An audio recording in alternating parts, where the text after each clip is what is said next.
Buenos días, ilustrísimos señores miembros de la Academia Asturiana de Ciencia e Ingeniería, ilustrísimo señor presidente de la Real Academia Asturiana de Jurisprudencia, miembros de otras academias, autoridades, compañeros, amigos. Vamos a comenzar el acto de incorporación como académico de número de la Academia Asturiana de Ciencia e Ingeniería de la profesora Consuelo Martínez López, catedrática de Álgebra de la Universidad de Oviedo. La profesora Rosa Menéndez, miembro numerario de la Academia, acompañará a esta tribuna a la profesora Consuelo Martínez.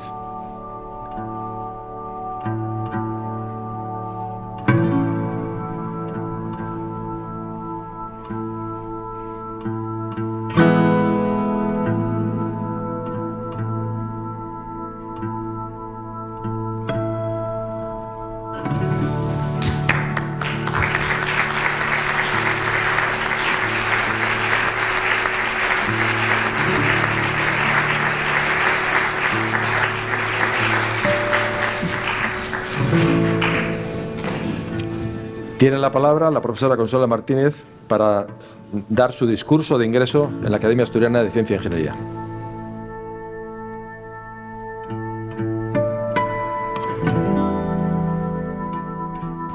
Ilustrísimos señores académicos, autoridades, colegas, compañeros y amigos, señoras y señores. Permítanme empezar dedicando este discurso a Carlota, con el deseo de que pueda vivir en un mundo con más libertad, en el que ninguna mujer se vea privada de su voz y sus derechos, un mundo más justo y más solidario. Mis siguientes palabras tienen que ser necesariamente de reconocimiento y agradecimiento. Agradecimiento por la familia en la que tuve la suerte de nacer y criarme, con unos padres que nos educaron, a mis hermanos y a mí, en valores y en libertad, abriendo un mundo de posibilidades limitado únicamente por nuestras capacidades y no por otros condicionantes, creando un ambiente libre de expresión en el que todos podíamos manifestar con respeto a los demás las opiniones de cada uno, plantear dudas o mostrar discrepancias y hacer preguntas. Agradecimiento a Santos, que siempre ha entendido y apoyado mi dedicación profesional y que es muy consciente de la importancia que tiene para mí la ciencia en general y las matemáticas en particular. Y a David, nuestro hijo, que siempre ha aceptado, con ironía incluso, que no tiene una madre al uso. Y aunque le ha generado algunos problemas, al final le ha permitido disfrutar de interesantes experiencias vitales. Gracias a todos mis colegas de la Academia Asturiana de Ciencias e Ingeniería, dirigida por Mario Díaz, a quien debemos su existencia. El ambiente de colaboración creado y las cualidades de sus integrantes hacen que sea un privilegio y un regalo pertenecer a ella. Gracias a todos los que de un modo u otro han compartido una parte de mi camino profesional, como maestros en el sentido más hermoso de la palabra, enseñando con su ejemplo la seriedad en el trabajo, la preocupación por hacer las cosas bien y la profesionalidad. Y gracias también a los que me permitieron identificar lo que yo no quería hacer. Gracias a los alumnos que han jalonado mi trayectoria. Cada año académico aprendo algo nuevo de ellos. En particular, gracias a los distintos alumnos que han trabajado conmigo como doctorandos, muchos de ellos entrañables colegas en la actualidad. Gracias a todos mis colaboradores en la investigación. La posibilidad de trabajar, compartir ideas, explorar nuevos caminos con gente de distintos países y culturas es uno de los mayores atractivos de nuestra actividad investigadora. Y gracias a todos los amigos que hoy han venido a acompañarnos y a compartir este momento con nosotros. Soy consciente de que me dedico a un campo de trabajo dentro de las matemáticas que es poco conocido para el gran público y cuyo nombre genera temores debido a su alto grado de abstracción y al hecho de que habitualmente se relaciona con ideas complicadas que no se sabe muy bien qué objetivo tienen. Por ello, mi propósito hoy es hacer un recorrido histórico sobre este fascinante campo de trabajo que me sedujo desde el primer momento, realizando un viaje a través del álgebra, que nos permita apreciar su interés, su belleza y ponga de relieve su increíble evolución y mi modesta contribución. Espero que al final de nuestro trayecto el álgebra se haya convertido en algo más cercano y familiar. El origen de la palabra álgebra, como sucede con muchas palabras en nuestra lengua que empiezan con el prefijo al, es árabe. Hay 3 figuras relevantes pertenecientes al mundo árabe que aparecen ligadas al comienzo de la historia del álgebra: David Ben Curro, Omar Khayyam y Al-Khwarizmi. Pero nos concentraremos en el último de ellos, de cuyo nombre se deriva la palabra algoritmo, tan usada actualmente principalmente por el auge de la informática y de la inteligencia artificial. Al-Khwarizmi presenta contribuciones variadas en distintos temas matemáticos, un calendario y un tratado de álgebra. Se considera que fue el primer autor islámico que escribió sobre las soluciones de los problemas de Al-Jabr y Al-Muqabala en una ecuación. Al-Jabr denota el proceso de sumar cantidades iguales en los términos de una ecuación para eliminar los coeficientes negativos, o bien multiplicar en ambos lados por la misma cantidad para eliminar fracciones. Este proceso, Al-Jabr, que se traduce habitualmente por reducción, da nombre a la disciplina que hoy nos ocupa, álgebra. Al-Muqabala se refiere al proceso de eliminar términos en una ecuación para transformarla en otra más simple.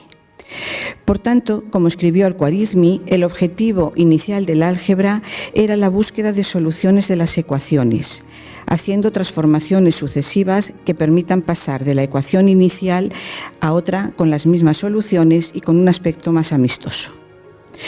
No olvidemos que se conoce como teorema fundamental del álgebra al siguiente resultado de Gauss: todo polinomio con coeficientes reales se factoriza como producto de factores lineales o cuadráticos. En este punto me gustaría llamar la atención sobre la importancia del lenguaje. Las matemáticas en general y el álgebra en particular tienen un lenguaje propio y preciso que se traduce en una notación específica al escribir. Por ejemplo, podemos leer en un texto antiguo: hallar un cuadrado que es igual a 40 cosas menos 4 cuadrados. Hoy en día nos limitaríamos a decir resolver la ecuación x cuadrado igual a 40x menos 4x cuadrado. Sin duda mucho más corto y conciso. Para vivir en el mundo matemático tenemos que conocer su lenguaje y saber usarlo. Al-Khwarizmi encontró las soluciones de las ecuaciones de segundo grado, estudiando de forma separada 6 tipos de ecuaciones para manejar únicamente coeficientes y soluciones positivas. Utilizó construcciones geométricas para justificar la resolución, siguiendo métodos similares a los desarrollados por los babilonios varios siglos antes. El estudio de las ecuaciones, en particular de las cúbicas, continuó durante la Edad Media, llegando a ser un tema de alto interés entre los matemáticos italianos del Renacimiento. Hay un alto número de matemáticos italianos bien conocidos y con importantes contribuciones en álgebra: Leonardo de Pisa, también conocido como Fibonacci, Luca Pacioli, Escipione del Fierro, Cardano. Estos matemáticos conocían perfectamente los métodos de álgebra y al-Muqabala que hemos comentado anteriormente. Creo que merece la pena comentar que la matemática italiana se vio influenciada por el cambio experimentado en el comercio, mostrando que, a diferencia de lo que se considera en muchas ocasiones, las matemáticas no han vivido de espaldas a las necesidades de la sociedad, sino que han evolucionado y se han transformado con el objetivo de ayudar a resolver problemas reales del entorno. El comercio, que consistía esencialmente en un intercambio de mercancías en la Edad Media, que realizaban mercaderes que se desplazaban y básicamente tenían en su cabeza toda la información que necesitaban, cambió a partir del siglo XIII. Entonces se perfecciona la navegación, lo que permite desplazarse a países más lejanos, y la economía europea se transforma por la creciente circulación de monedas. Entran en escena los banqueros, se empiezan a usar letras de cambio y aparece la economía internacional. La mayoría de los grupos comerciales tenían entonces centros en ciudades italianas como Florencia. Surge así la necesidad de calcular precios, garantizar los pagos y hacer previsiones de pérdidas y ganancias. Se precisa un sistema de numeración eficiente para operar, por lo que el sistema de numeración romano es sustituido por el indoarábigo y aparecen los abacistas, precursores de los contables actuales. Aunque Leonardo de Pisa, como indica su nombre, nació en Pisa, durante su infancia y adolescencia vivió en Argelia, donde su padre trabajaba como comerciante. Allí se familiarizó con las operaciones con números indoarábicos y por eso a su regreso a Italia pudo trabajar aprovechando esas habilidades. Más tarde se centró en temas matemáticos y en particular en el estudio de soluciones de ecuaciones cúbicas. Escribió varios trabajos, algunos de los cuales han sobrevivido hasta nuestros días, como el Liber Abaci. Y a él se debe la conocida sucesión de Fibonacci, en la que los dos primeros términos son 0 y 1, y a partir del tercero, cada término es la suma de los dos precedentes. La solución de las ecuaciones cúbicas de grado 3 se debe a los matemáticos italianos Scipione del Fierro, Tartaglia y Cardano, y aparece contada en la célebre obra Ars Magna del último autor. Podemos apreciar una portada de una traducción al inglés del Ars Magna, donde también aparece una imagen de Cardano. Ferrari empezó con 14 años siendo sirviente de Cardano y llegó a ser un brillante matemático, amigo y secretario de Cardano. A Ferrari se debe el método que permite reducir cualquier ecuación de grado 4 a una ecuación de grado 3 y, por tanto, resolverla. Varios matemáticos brillantes, incluso Abel, se enfrentaron sin éxito al reto de resolver las ecuaciones de grado 5. Finalmente, Abel probó que la ecuación de grado 5 no se podía resolver. Galois cierra el problema de la resolución de ecuaciones algebraicas e inicia una nueva era para esta disciplina. Galois es una figura rodeada de un halo de misterio, inconformismo y romanticismo. Su muerte, antes de cumplir los 21 años en un duelo, y el hecho de haber obtenido unos resultados sorprendentes que modificaron totalmente la fisonomía del álgebra, le han convertido en un mito que atrae muchísima atención.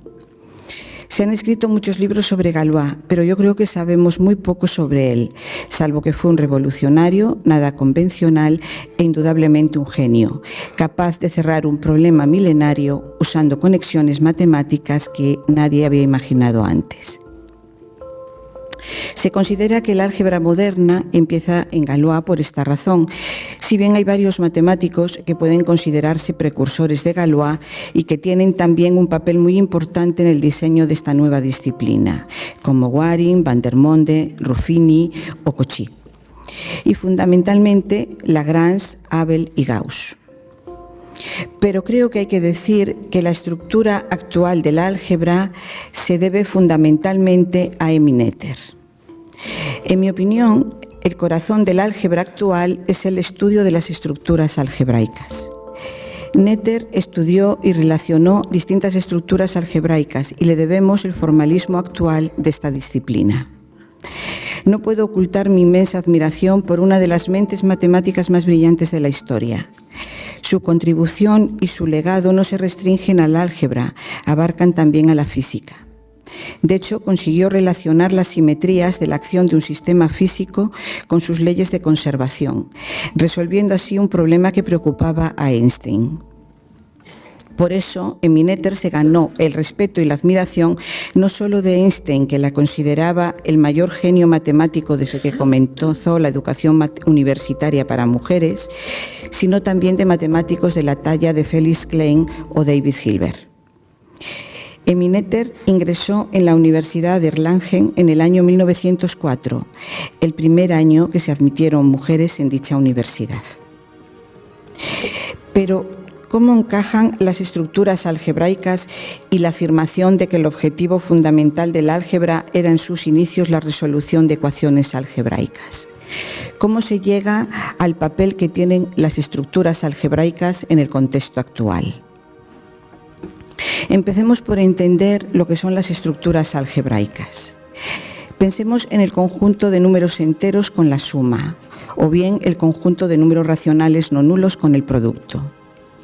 Si los analizamos con cuidado, nos damos cuenta de que en ambos casos tenemos definida una operación en cada uno de los conjuntos, que es conmutativa, no importa el orden en que operamos los elementos, asociativa, no necesitamos usar paréntesis, tenemos un elemento distinguido, el 0 o el 1, según se hace enteros o racionales, que cumple que al operar cualquier otro con él, recuperamos el elemento inicial. Y este elemento lo llamamos elemento neutro. Y para cada elemento hay otro que llamamos su inverso, que a operarlo con él nos da como resultado el neutro. Para cada entero hay otro entero que sumado con él nos da 0 y para cada racional no nulo hay otro racional que multiplicado por él nos da 1. Por tanto, los enteros con la suma o los racionales no nulos con el producto tienen la misma estructura. Ambos son ejemplos de grupos, en este caso conmutativos o abelianos en honor del matemático Abel.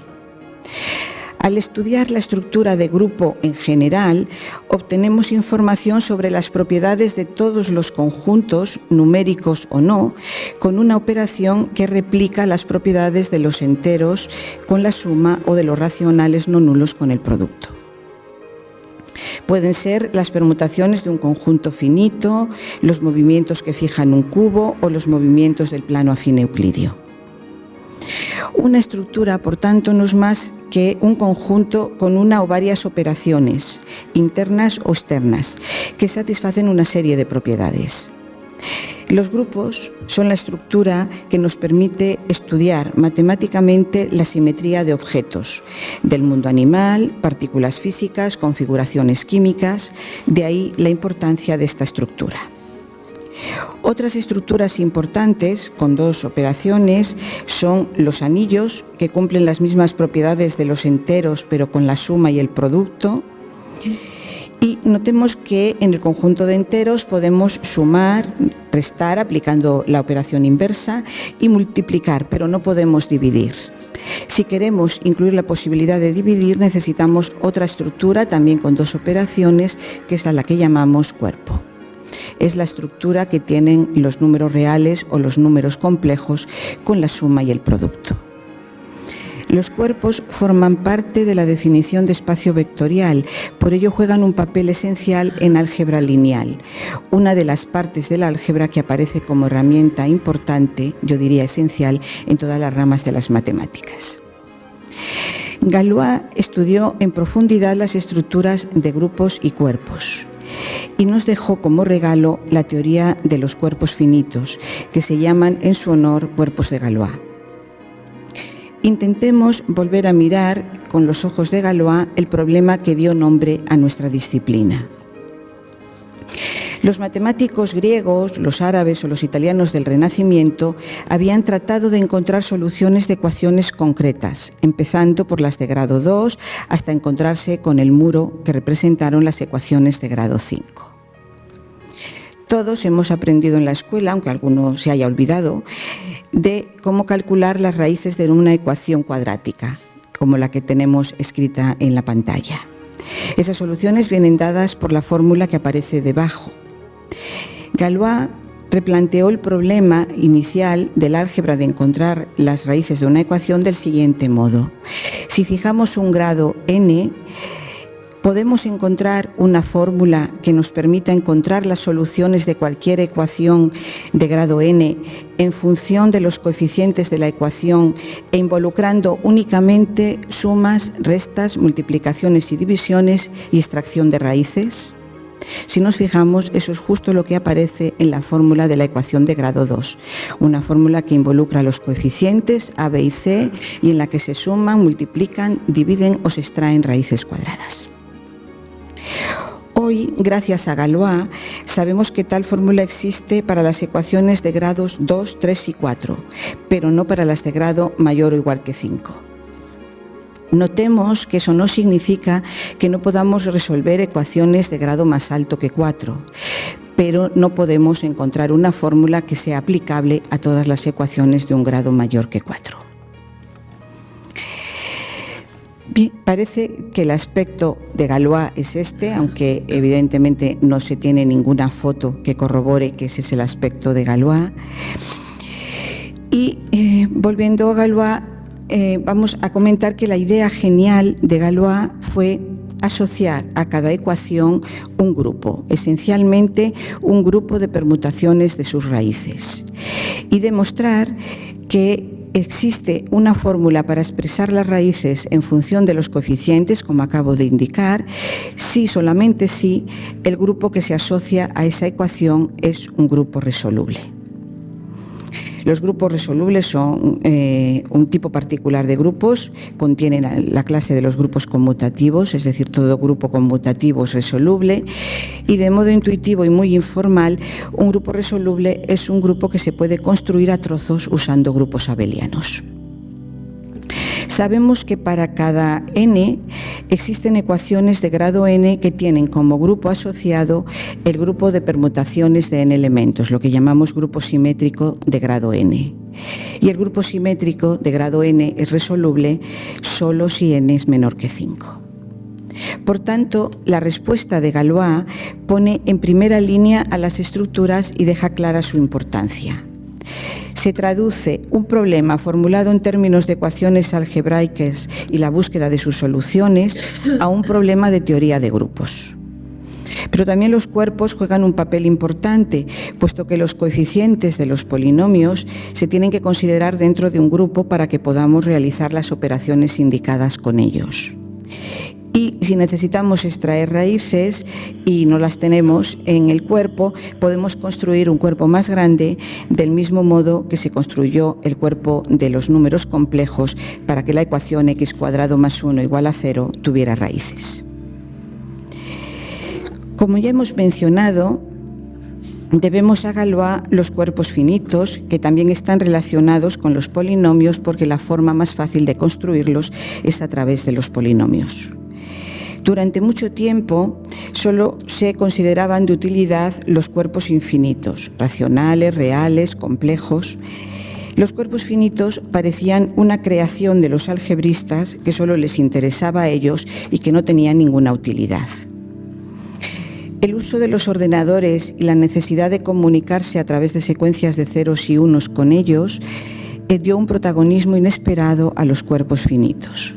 La teoría de la información no habría podido desarrollarse sin los cuerpos finitos. Mi flechazo con el álgebra se produjo en el tercer curso de carrera, gracias a una profesora, María Jesús Iranzo, excelente profesional y apasionada de su trabajo. Como la mayoría de los miembros del Departamento de Álgebra de la Universidad de Zaragoza, su área de trabajo era la teoría de grupos, a la que se dedicó hasta su jubilación en la Universidad de Valencia, a la que se trasladó antes de que yo terminara mis estudios. Por tanto, resultó bastante natural que el tema de mi tesis doctoral fuera la teoría de grupos, en mi caso, grupos infinitos, realizada bajo la dirección de Javier Otay. Vamos a pegar un salto y ver un poco la fisonomía del álgebra moderna, entendiendo como tal el álgebra a partir de 1870. Antes de 1870 solo se consideraban dos tipos de grupos de permutaciones o de sustituciones en la terminología de la época y grupos de transformaciones geométricas. En 1870 aparece el Tratado de Camille Jordan y se empiezan a suceder importantes cambios. La noción de grupo abstracto empieza a tomar forma gracias a Kronecker, Cayley y Weber fundamentalmente. A Kronecker se debe la definición moderna de grupo por medio de axiomas, pero en el caso de grupos abelianos. A Kronecker y a Weber se debe en el caso general, primero para grupos finitos y luego para grupos infinitos. Casi simultáneamente, Van Dyck dio otra definición de grupo, diferente de la de Weber, pero equivalente a ella. Una vez introducida la noción abstracta de grupos, el problema de estudiar la estructura de los grupos independientemente del modo en que se representen se convirtió en el problema central de la teoría. El desarrollo de las geometrías no euclidias también está ligado a la teoría de grupos. Felix Klein escribió dos artículos esenciales y en el segundo de ellos ya habla del grupo de transformaciones de la geometría. Al variar el grupo de transformaciones cambiamos de una geometría a otra. La geometría afín, euclidia, parabólica o hiperbólica se diferencian no por los objetos que estudian, sino por el tipo de transformaciones que consideramos en cada una de ellas. Esta idea de poner el foco en el grupo de transformaciones sustenta el famoso programa de Erlangen. Cada tipo de geometría estudia las propiedades que son invariantes bajo el grupo de transformaciones considerado. A diferencia de lo que ocurre en grupos finitos, donde se conocen perfectamente y sabemos que todo cuerpo finito tiene un número de elementos que es necesariamente potencia de un primo y que para cada potencia de primo hay esencialmente un cuerpo que tiene ese número de elementos, la situación que se da en grupos es totalmente diferente, salvo que supongamos que los grupos son abelianos. Para grupos abelianos la teoría sí es conocida. Podemos saber cuántos grupos abelianos hay conteniendo una cantidad fija de elementos y si nos dan dos grupos abelianos con el mismo número de elementos, podemos saber si son dos versiones del mismo grupo o grupos totalmente distintos.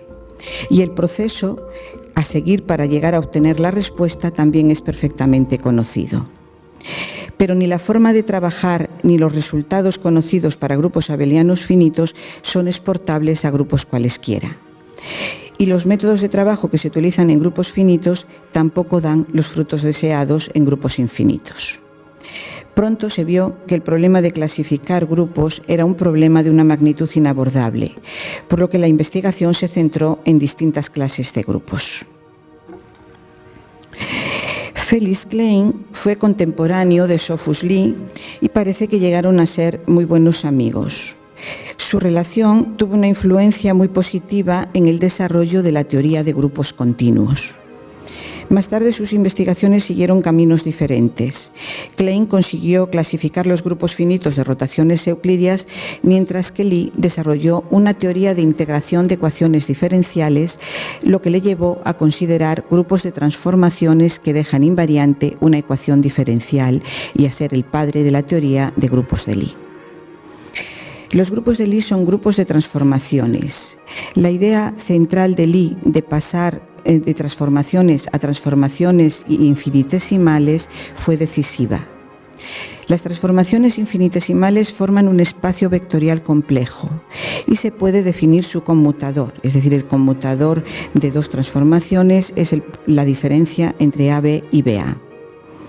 Esta notación de conmutador se debe a Jacobi, que también probó que se cumple la conocida como identidad de Jacobi, que se puede ver en la transparencia, y que básicamente es una transformación de la asociatividad por otra identidad que involucra también tres elementos.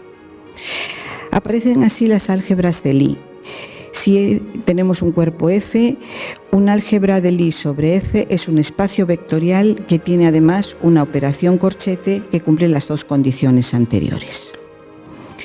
El resultado central que establece que todo grupo de Lie define un álgebra de Lie y que esta álgebra de Lie define la estructura del grupo de Lie liga estrechamente las dos estructuras.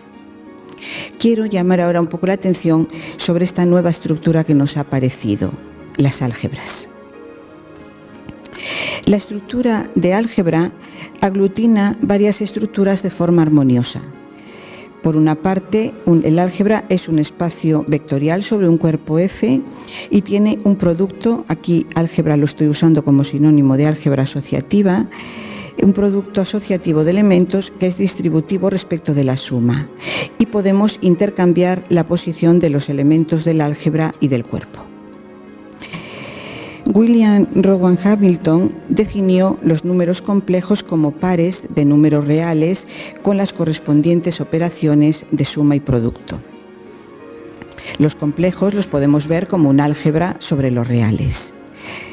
Más tarde, Hamilton consideró no pares sino cuaternas de números reales y también definió la suma y el producto de cuaternas, llegando a construir un álgebra, el álgebra de los cuaternios, que ha tenido una gran importancia y aplicaciones en geometría y en física, entre otras. Otro sencillo ejemplo de álgebra sobre un cuerpo lo forman las matrices cuadradas de tamaño n con la suma y el producto usual de matrices. La teoría de grupos abstractos y la de álgebras asociativas se desarrollaron en paralelos. El problema de clasificar grupos finitos se corresponde con el problema de clasificar álgebras asociativas de dimensión finita. En mi opinión, se estableció una simbiosis entre ambas estructuras que favoreció a ambas.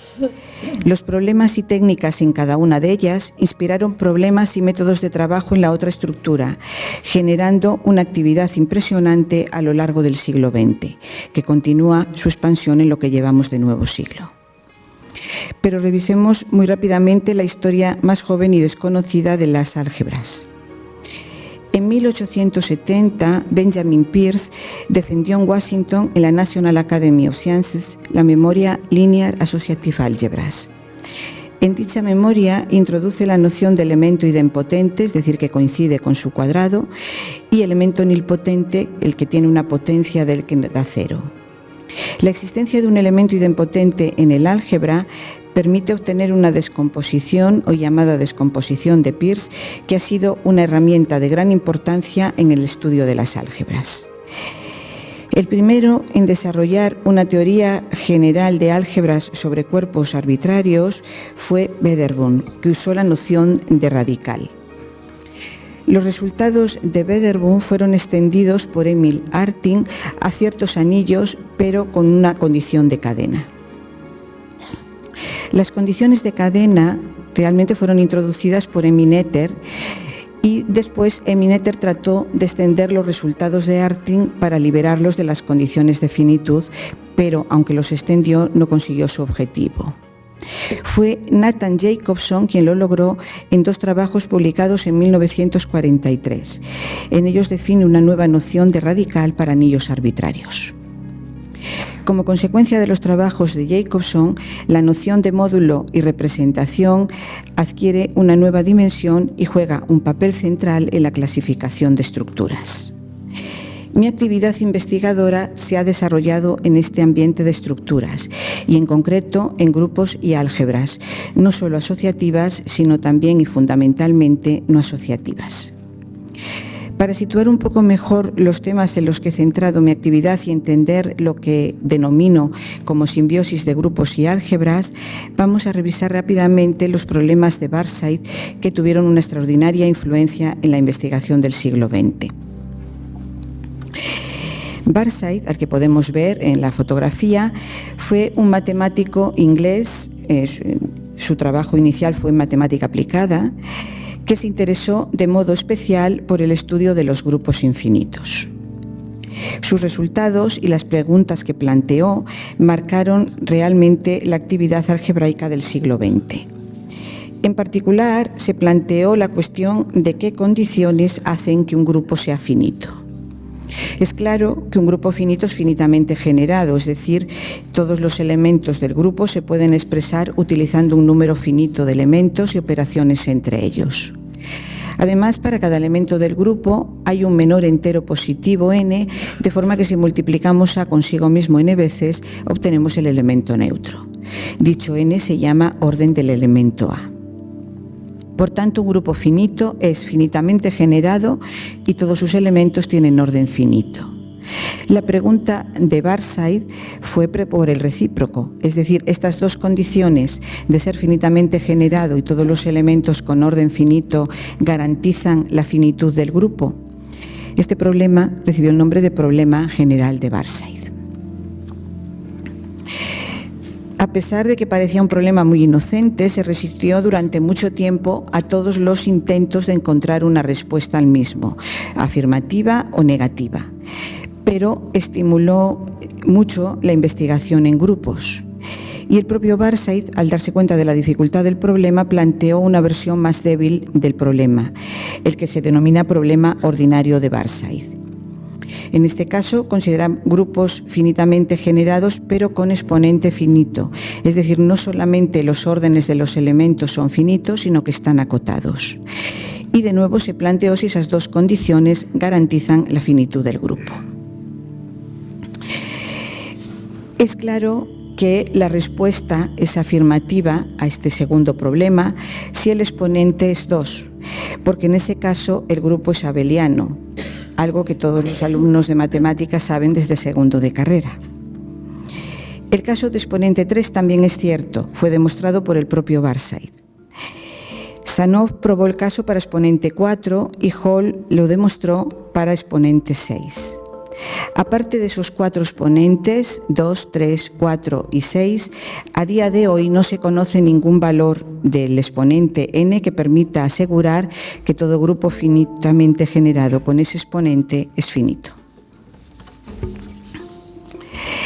Pronto aparecieron problemas similares en teoría de álgebras y de anillos, que representan los análogos a los problemas planteados por Barside.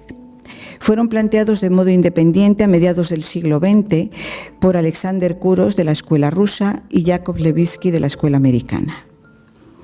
No solo se produjo un flujo de ideas entre los investigadores de ambos problemas, en grupos y en álgebras, sino que finalmente resultaron estar relacionados. Y la respuesta, aunque negativa, al primer problema planteado por Barside vino de la mano de las álgebras. Nathan Jacobson, excelente matemático y una figura entrañable para Santos y para mí, ya mencionado anteriormente, fue quien tendió el puente que permitió circular entre los dos tipos de estructuras y los correspondientes problemas. Jacobson probó que a partir de una álgebra adecuada, R, y considerando su envoltura unital, el conjunto G de los elementos de la forma 1 más A resulta ser un grupo. Las propiedades de este grupo están ligadas a las propiedades del álgebra.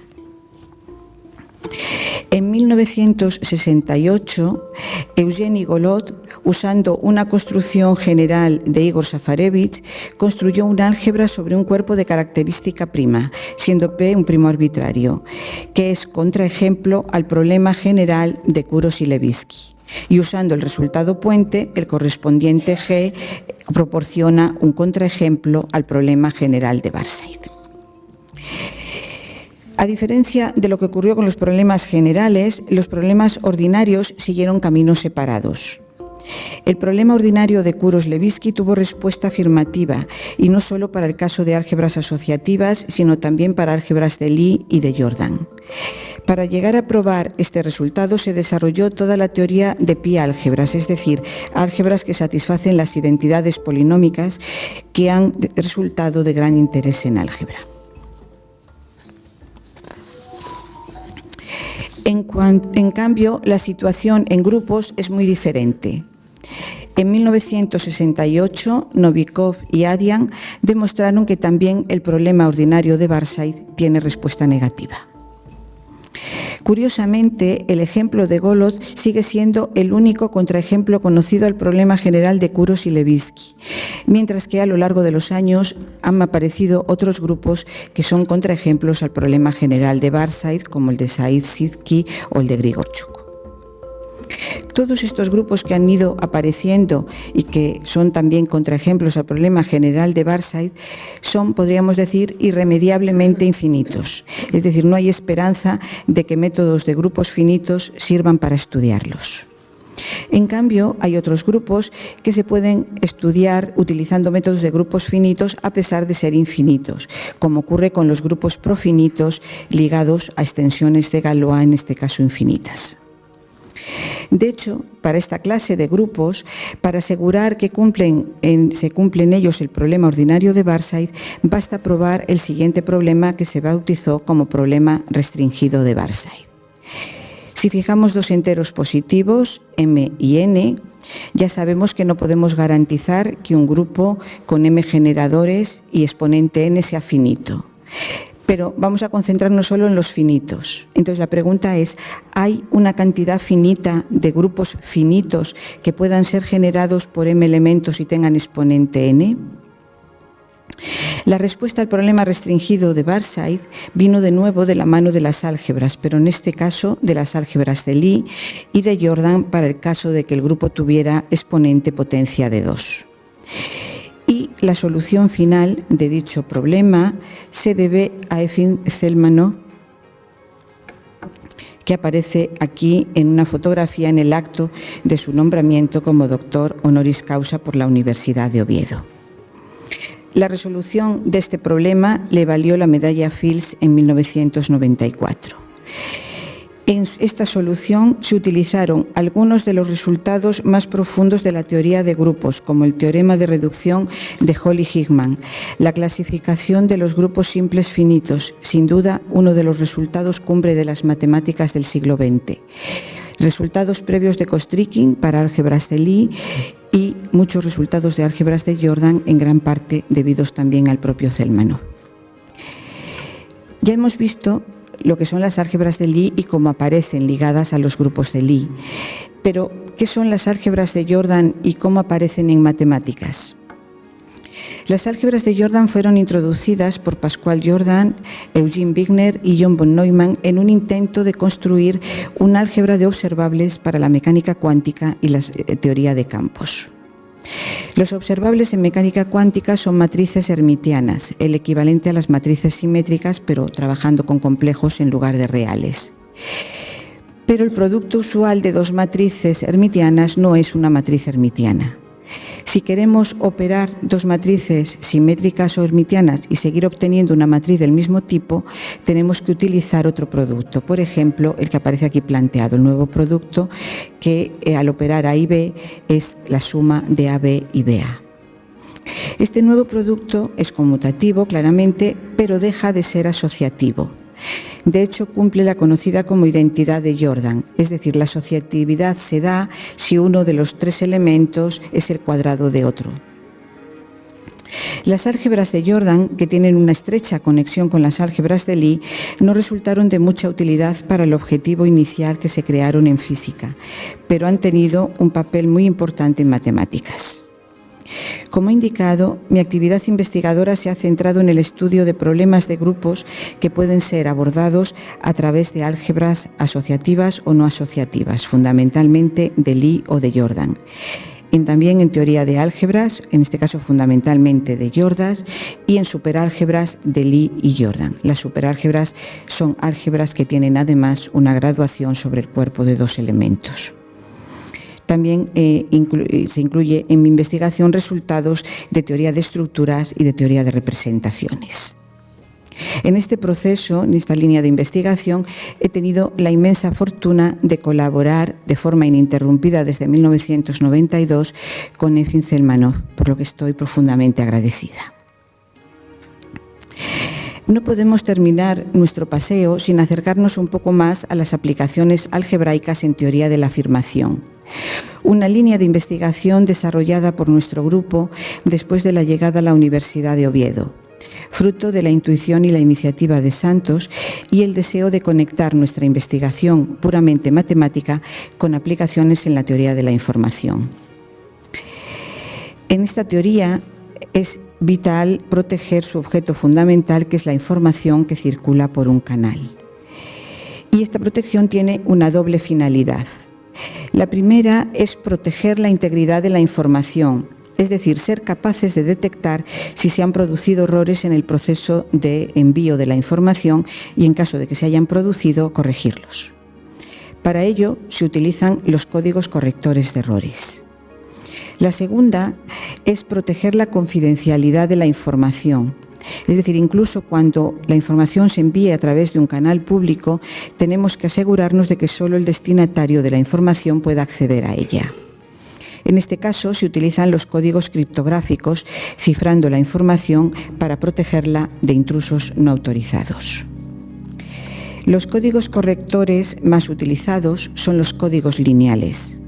Un código lineal no es más que un subespacio de un espacio vectorial. Es decir, que para construir un código corrector de errores lineal se considera Fn, el espacio vectorial de dimensión n sobre el cuerpo F, y un subespacio suyo que va a ser el código.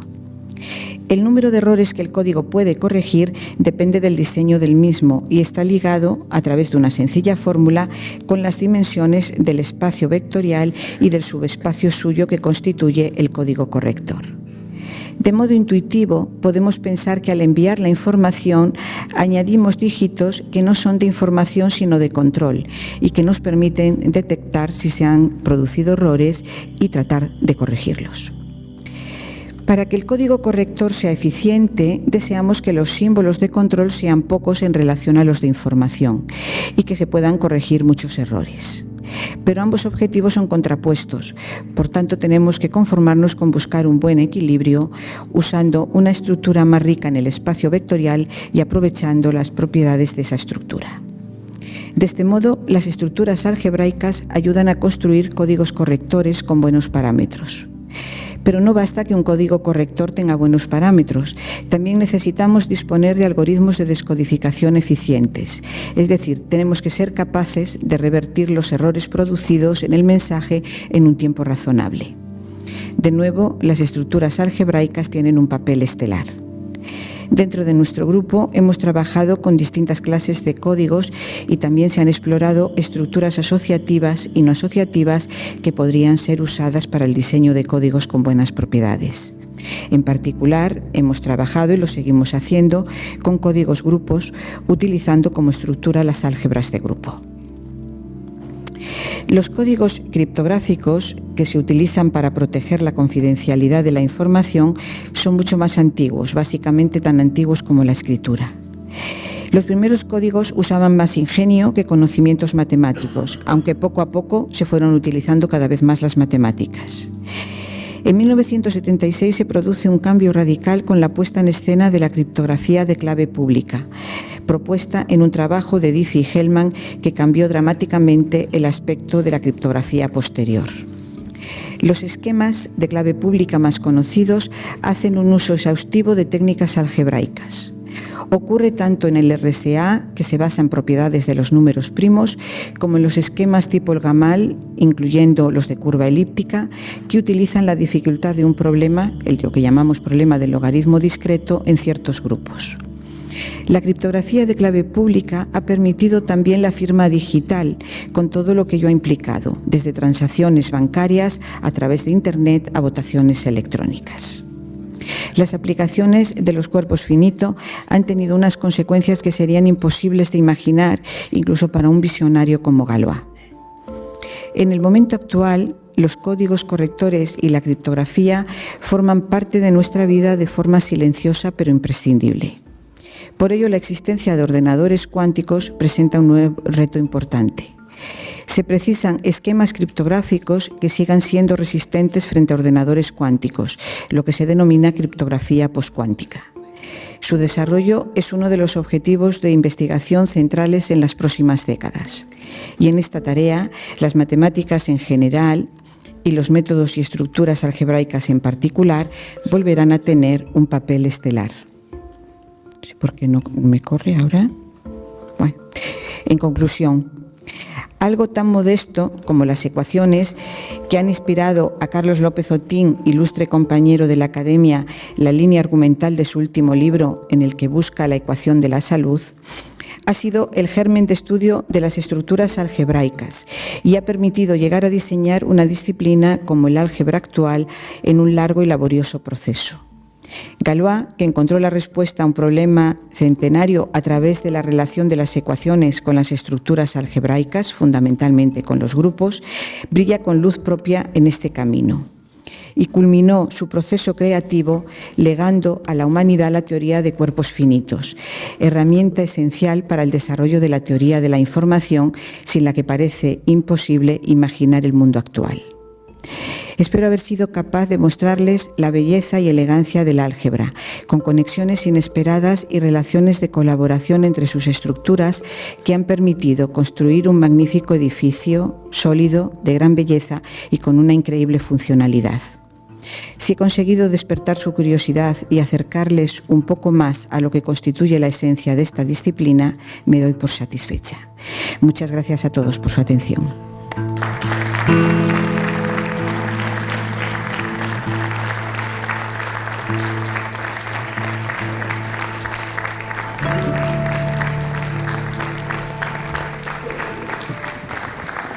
Muchas gracias, Consuelo. A continuación, la profesora Rosa Menéndez pasará a dar la contestación al discurso de la profesora Consuelo Martínez.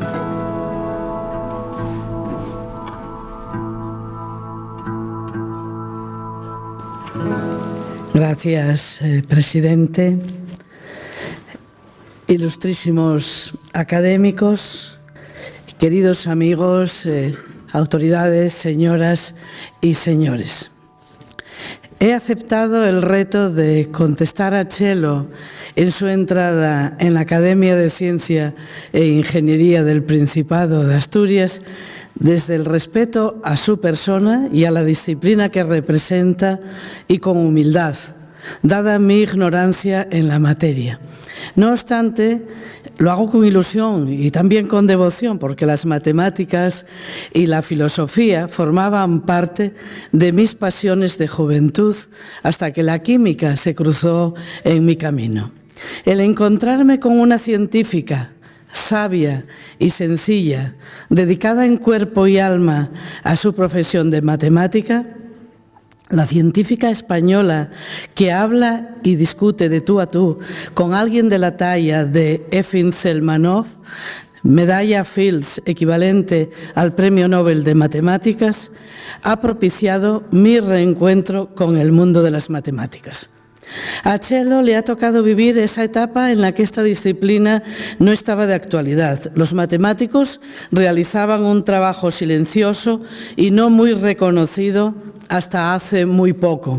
Afortunadamente, este siglo XXI por el que transitamos, las cosas han cambiado y se reconoce el papel de las matemáticas como herramienta que proporciona un lenguaje universal y un sistema lógico para resolver problemas complejos, tomar decisiones informadas y avanzar en prácticamente todos los campos del conocimiento.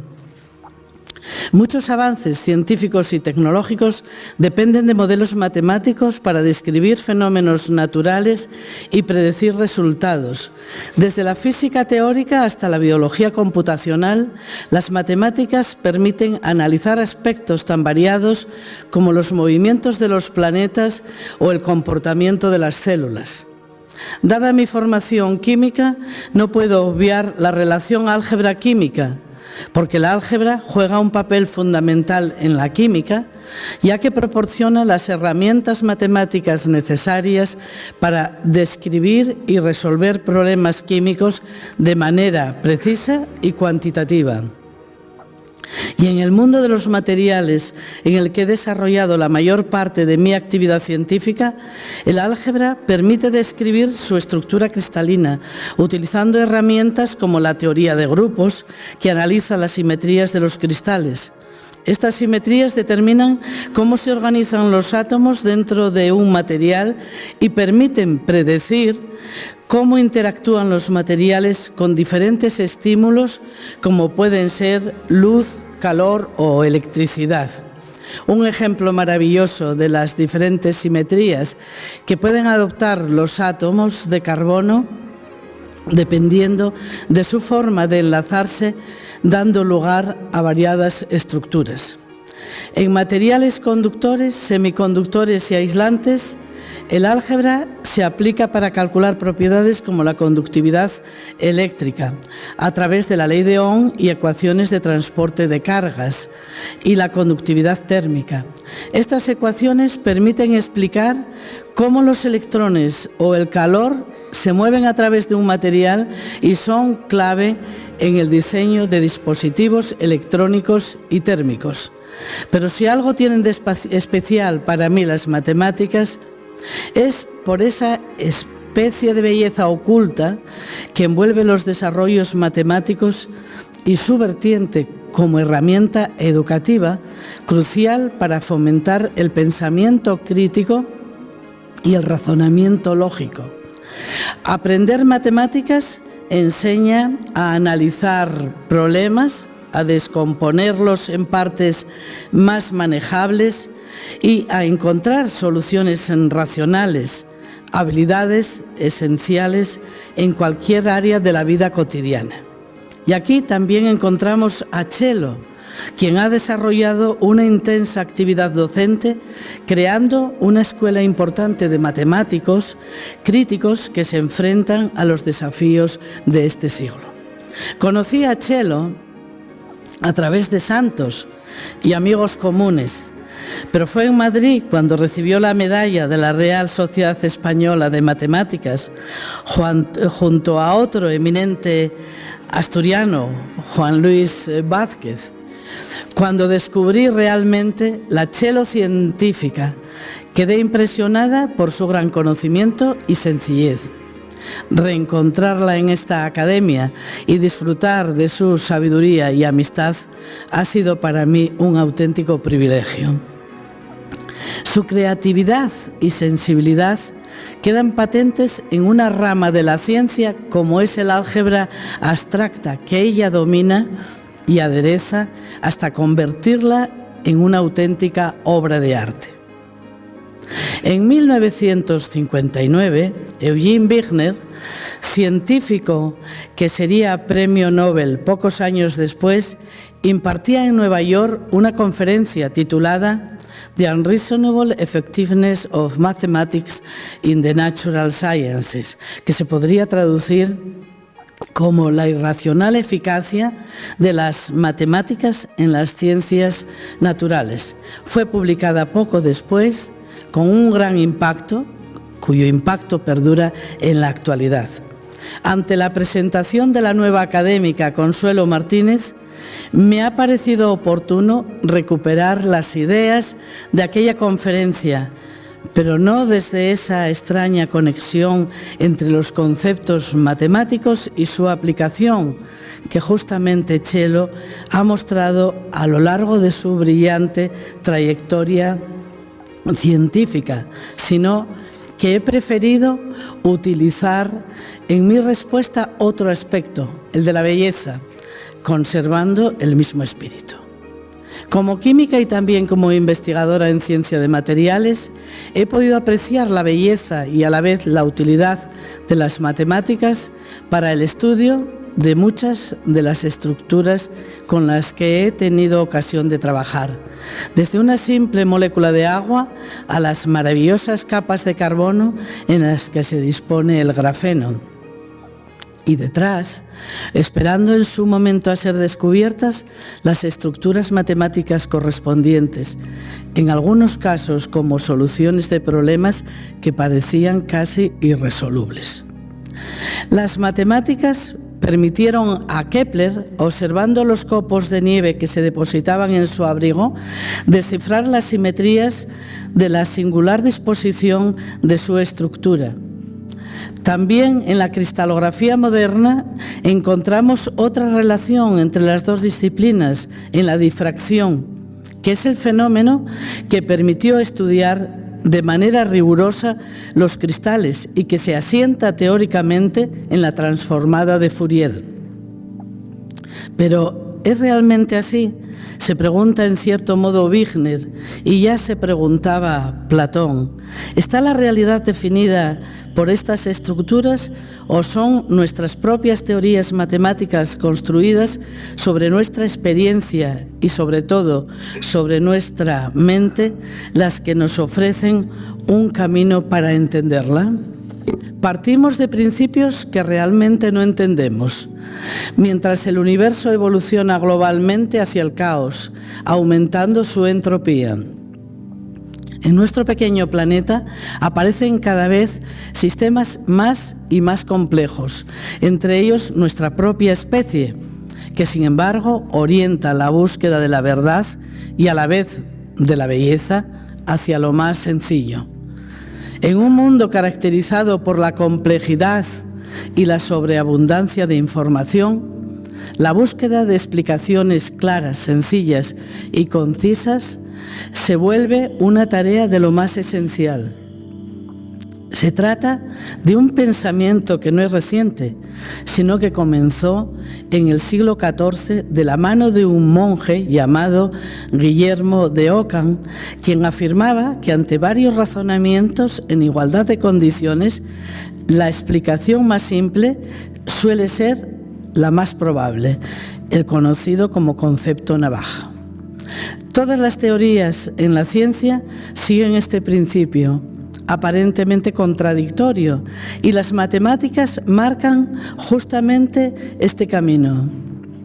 Sin embargo, desde las ciencias más cercanas al laboratorio, no es fácil muchas veces distinguir si lo primordial ¿Es esa simetría oculta que se va manifestando o las ecuaciones más intuitivas que parecen regir la evolución de los sistemas sin necesidad de ser guiadas por esa belleza matemática? Consuelo citó a Emily Noether y la maravillosa conexión entre las leyes de conservación y las simetrías que tanto admiraron a todos los científicos en su momento. Simetrías que se describen a través de estructuras matemáticas como los grupos, que a su vez pueden ser extraordinariamente sencillos de plantear como estructuras, pero terriblemente complejos de analizar y tratar de entender. Porque a la materia le gusta la simetría, ya lo comentó Txelo. Los cristales tan abundantes en nuestra vida diaria son en general materia ordenada. No obstante, estas redes matemáticas perfectas pueden presentar algún defecto que puede afectar a sus propiedades, trayéndolo a mi campo, como es el caso del óxido de grafeno en relación con el grafeno. Las matemáticas parecen en ciertos casos limitarse a meros ejercicios intelectuales, buscando lo que puede parecer una belleza estéril.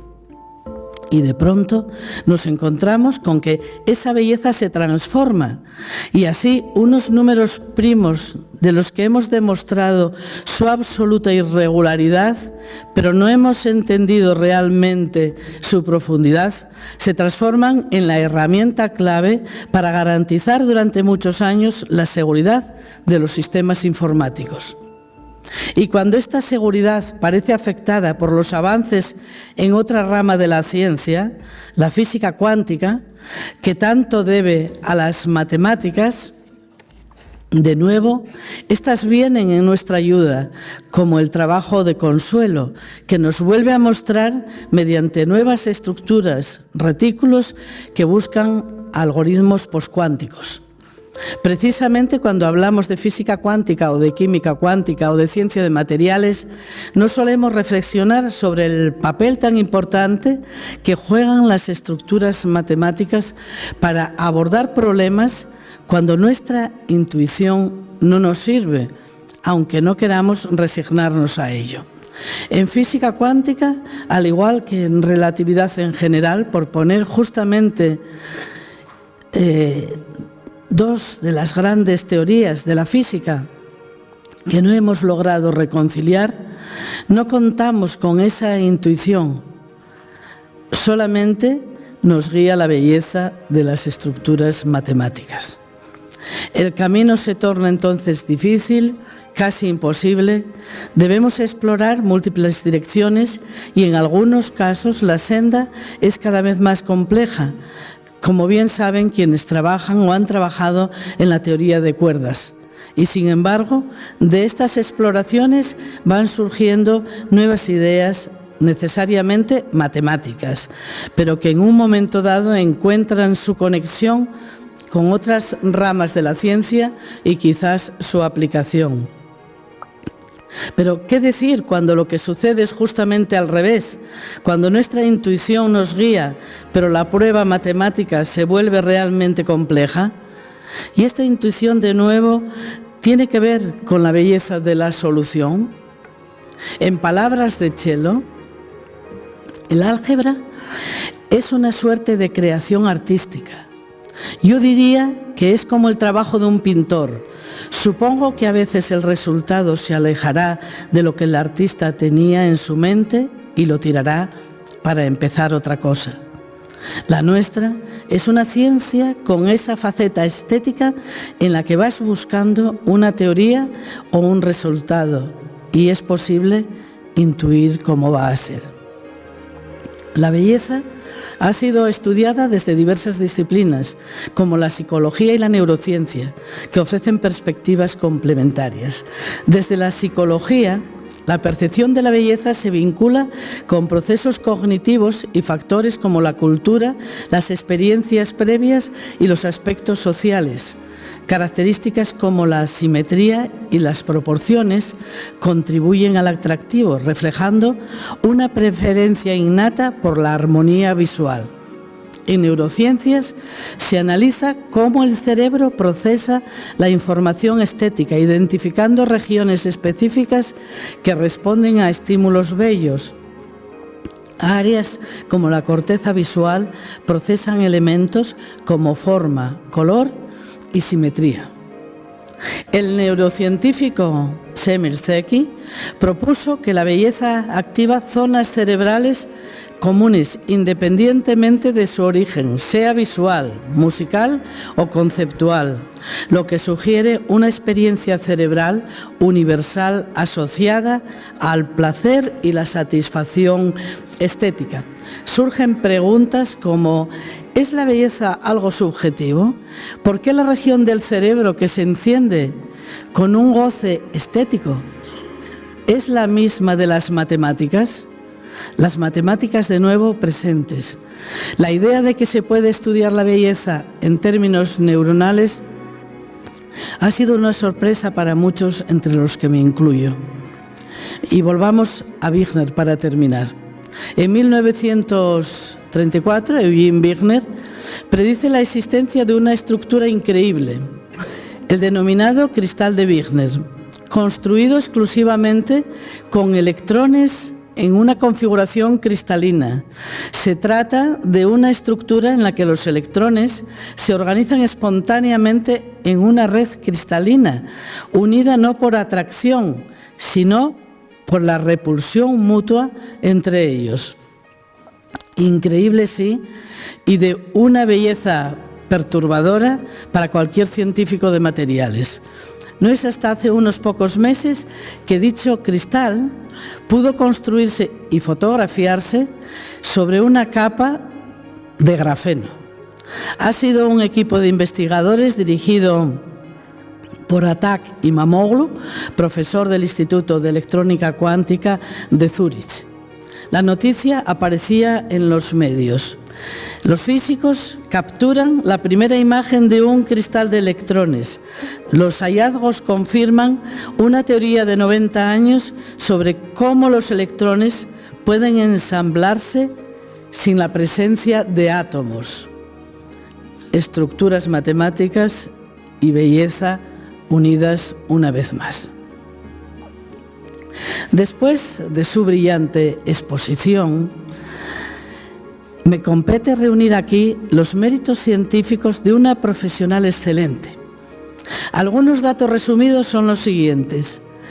Ha tenido y tiene una prolífica carrera científica, con más de 130 publicaciones en revistas de alto impacto internacional, pero además ha desarrollado una intensa labor de formación de estudiantes, dirigiendo un elevado número de trabajos fin de grado y de máster y 15 tesis doctorales. Habiendo sido, además, coordinadora del programa de doctorado de Matemáticas y Estadística de la Universidad de Oviedo durante más de 10 años. Consuelo Martínez, número 1 de su promoción, es doctora en Matemáticas por la Universidad de Zaragoza. Ha desarrollado su actividad profesional entre las universidades de Zaragoza y Oviedo, siendo catedrática de álgebra en esta última desde 2005. Forma parte de un buen grupo de científicos prominentes de distintas disciplinas que se afincaron en Asturias y contribuyeron a fortalecer nuestra universidad, a hacer de ella lo que es hoy. Porque Chelo, como todos familiarmente la conocemos, aunque sea ferrolana de nacimiento y una mujer del mundo por las matemáticas, es asturiana hasta la médula, asturiana del mes del Diario de la Nueva España y una auténtica embajadora de la ciencia española. Ha trabajado en las universidades de Berkeley, Madison, Chicago, Yale, San Diego, y como no era suficiente en su afán de aprender y compartir conocimiento, si nos va nada menos que a Corea y a China. Es una mujer generosa y dedicada, como prueba la escuela que ha creado. Un nutrido grupo de investigación con varios catedráticos, titulares e investigadores. Dirige la cátedra de Accenture de Inteligencia de Datos y ayuda a un buen número de alumnos a incorporarse profesionalmente en estos campos.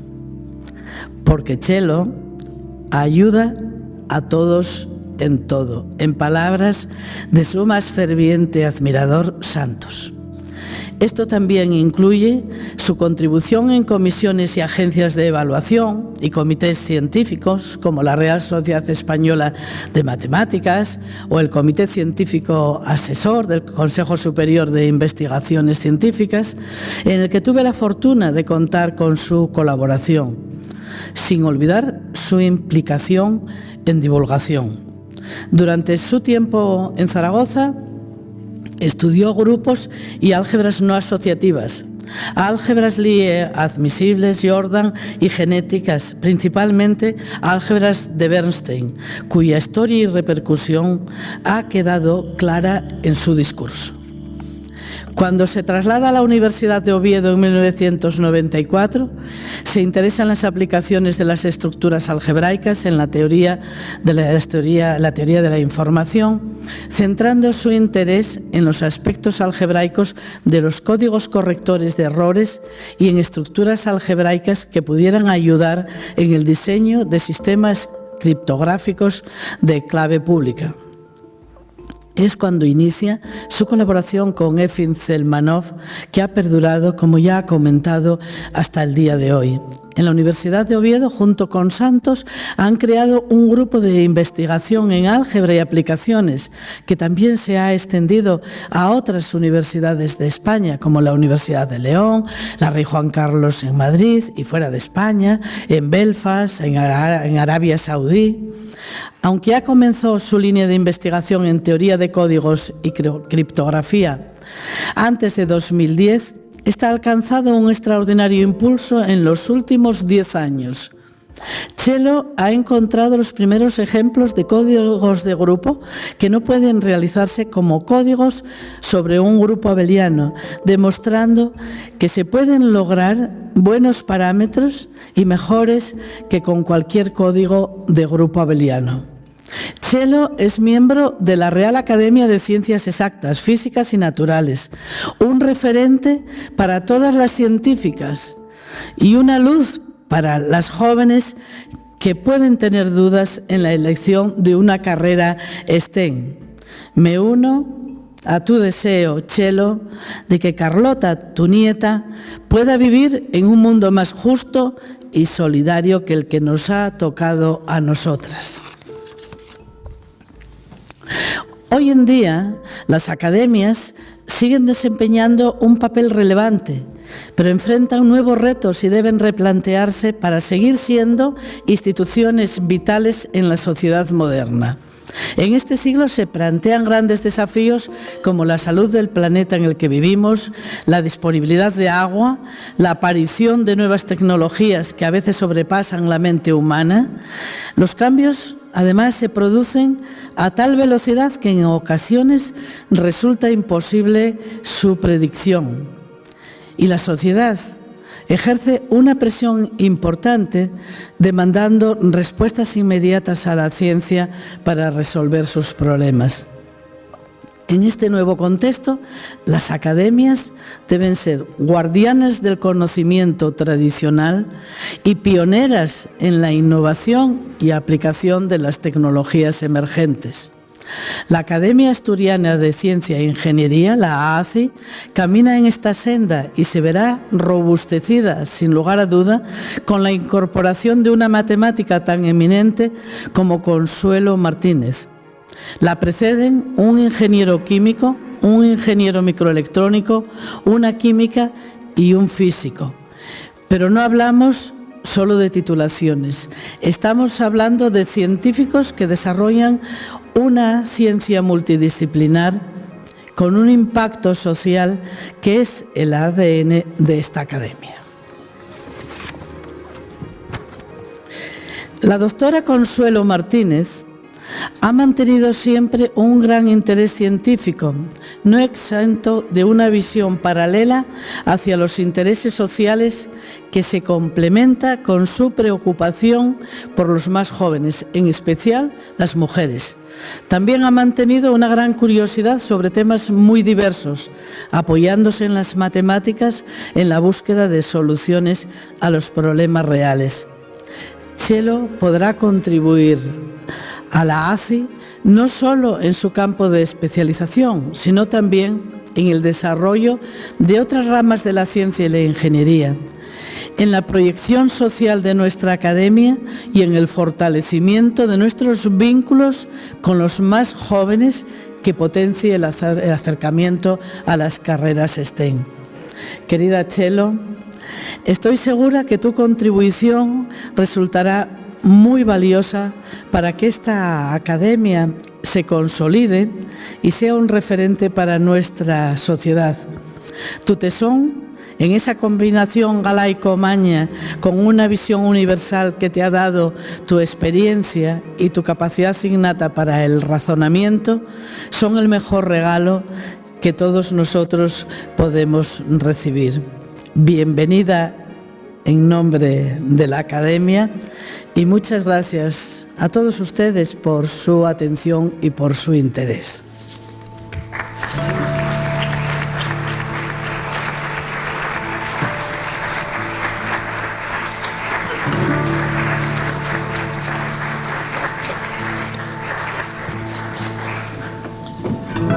Ruego a la profesora Consuelo Martínez se acerque para hacerle entrega de los atributos que le corresponden, la medalla, la insignia y el diploma acreditado.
Estimados amigos, en primer lugar quiero expresar mi alegría por la incorporación como académico de número de Consuelo Martínez, que estamos seguros que trabajará en las actividades de nuestra academia con ganas e ilusión.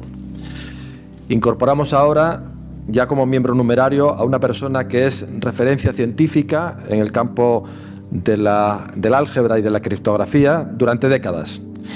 Se trata de un área con un tremendo potencial que incide en numerosos campos de interés social por abarcar temas como la seguridad en nuestras transacciones, en nuestro mantenimiento de la situación referencial, incluso en la seguridad personal y de los estados. Consuelo, Txelo, se ha esforzado de una forma individual, con conexiones internacionales, colaborando con Santos también, de un primer nivel, trayendo a nuestro país conocimiento y reflexión en este campo, como ha expuesto anteriormente Rosa. A nuestros patrocinadores, René Picot, Química del Nalón, SATEC, CAPSA y la Consejería de Ciencia, queremos reconocerles su contribución general a la promoción de la ciencia y la ingeniería en nuestra comunidad. En este primer semestre tendremos la resolución del concurso de vídeos científicos para alumnos de BUP y bachillerato y la entrada de 2 miembros numerarios más de nuestra academia. En el mes de mayo realizaremos las conferencias de difusión de la ciencia por 4 ayuntamientos asturianos y se abrirá la convocatoria del Premio a Investigadores Distinguidos 2025. Esperamos que, como en ocasiones anteriores, los programas que desarrollamos tengan buena aceptación e impacto en la región. En el último trimestre del pasado año tuvo lugar un hecho ilusionante, la última etapa de la aprobación del proyecto de ley del Principado de Asturias de Ciencia, Tecnología e Innovación. Ley que puede ser muy importante para el futuro de la región, no solo por su contribución al conocimiento y a la formación de personas, sino también en el objetivo de que la región pueda competir en la economía de futuro, mejorando nuestras perspectivas. El borrador nos ha parecido adecuado y, después de las correspondientes discusiones, pensamos que podría tener un buen acuerdo global por una amplia mayoría de la Cámara. Mencionaré de pasada algunos aspectos relevantes. Uno de ellos es el interés que se manifiesta por la internacionalización y, en general, la importancia de las personas en la creación y participación en redes temáticas, atrayendo conocimientos, investigadores y recursos. Otro aspecto entre los que se mencionan en la ley, en el artículo 51, es el fomento de las unidades de excelencia. Hay también diversos reenfoques en los temas de organización y, asimismo, en la aproximación a una mayor transparencia en el sistema para saber su contribución real al conocimiento y a la mejora social. Las propuestas de alcance económico para el año 2030 son importantes. Llegar al 2% del PIB a partir del 0,84% aproximado actual. El seguimiento de este objetivo requiere trabajar de forma continua en el mismo y aprovechar los momentos más favorables para alcanzarlo. La configuración de la financiación europea y su distribución en España jugarán un papel importante y, claro, la situación económica. No nos olvidemos que la financiación debe ser un impulso para colocarnos en una buena posición en el mundo científico, en particular para competir también por fondos exteriores, tanto españoles como comunitarios. La capacidad de atraer fondos es uno de los elementos de valoración de la capacidad de un sistema. En relación con otras comunidades próximas, es también otra forma más de valoración. Además, su evolución nos indica también las perspectivas de futuro, dado su carácter de previsión del trabajo que se va a realizar. También conviene recordar, respecto a la financiación, el crecimiento que se espera que se produzca en la contribución del sector privado a la financiación de la I+D. Y esto dependerá del beneficio que las empresas esperan obtener por la inversión realizada, configurando la evolución de los distintos sectores de la economía asturiana. También son clave los elementos de I+D disponibles que en nuestra región van teniendo una composición cada vez más compleja. Al menos en tres tipos tenemos, en primer lugar, los organismos públicos, universidad en particular como elemento mayoritario, CSIC, SERIDA, ISPA.